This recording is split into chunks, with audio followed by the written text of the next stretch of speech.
The path that I took which eventually ended up in the audio business kind of began with starting to play music, you know, in kind of the pre-middle school era.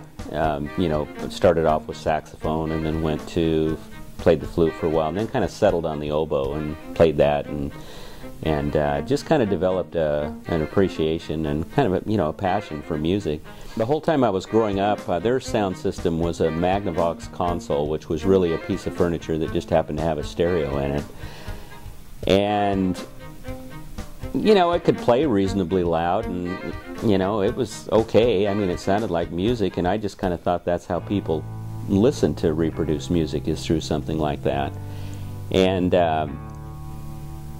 my sister worked in a hi-fi store, and I walked into the store where she was working one day, and she put on an LP of, I think it was like a Poco album.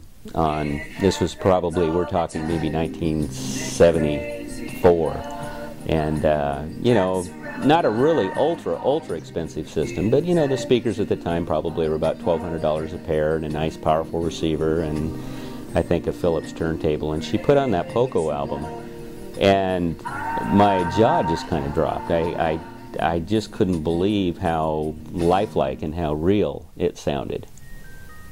And you know, having used my parents' Magnavox console as the reference point, that was a real kind of eye-opener. I would think that was kind of the spark right there that just kind of, you know, was very intriguing and just made you more curious, and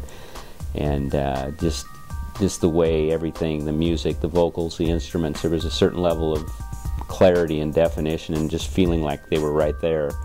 And I would say that was probably one of the points where I kind of began to get hooked into the whole process.